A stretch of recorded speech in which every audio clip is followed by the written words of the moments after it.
국정원의 민간인 댓글 부대 사건 수사하고 있는 검찰이 민병주 전 국정원 심리전 단장을 불러서 조사하고 있습니다. 지난달에 국정원 댓글 사건으로 징역 2년 6개월에 집행유예 4년을 선고받았었는데 민간인들도 동원됐다는 사건으로 다시 수사를 받고 있는 것입니다. 김승환 기자 나오십시오. 네, 서울중앙지검입니다. 네, 조사 계속되고 있습니까? 네, 민전단장은 애초 어제 소환을 통보받았지만 변호인 선임을 이유로 조사 일정을 하루 연기해서 오늘 9시 50분쯤 출석해 5시간 넘게 조사를 받고 있습니다.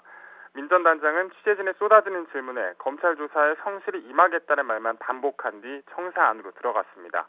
민전단장은 원세훈 전 국정원장 재직 시절 국정원 심리전단장으로 재직하면서 이른바 사이버 외곽팀 운영을 총괄한 혐의를 받고 있습니다.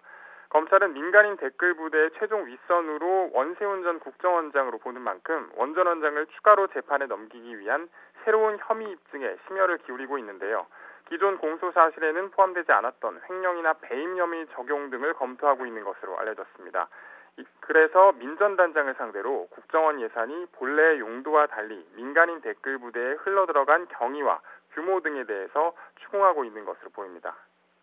네. 국정원 출신인 민간인 댓글 팀장들 구속영장이 기각된 것에 대해서 검찰이 오늘 법원을 공개 비판했다면서요? 네, 법원은 양지회 전현직 간부인 노모 씨와 박모 씨에 대해서 혐의 자체는 소명됐지만 도망가거나 증거를 없앨 염려가 있다고 보기는 어렵다며 영장을 기각했습니다. 이에 검찰은 즉각 반발하는 입장을 냈는데요. 이들이 국정원으로부터 수억 원대 활동비를 받으며 노골적인 정치 관여를 했고 수사가 본격화되자 증거를 은닉했는데도 법원이 영장을 기각한 것은 이해하기 어렵다는 겁니다.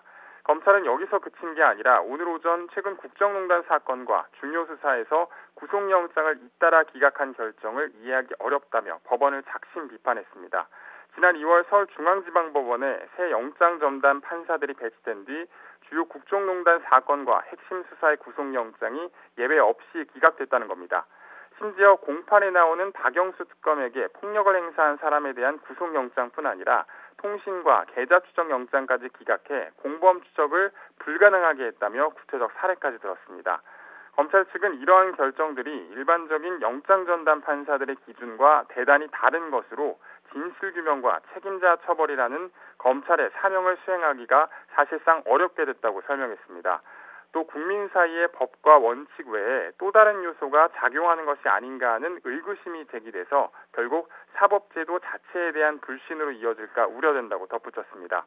검찰이 이렇게 구체적 사례를 들어가면서 법원을 조목조목 비판한 것은 굉장히 이례적인 일인데요. 법원 역시 이에 대해서 조만간 공식 입장을 내놓을 예정입니다. 지금까지 서울중앙지검에서 YTN 김승환입니다.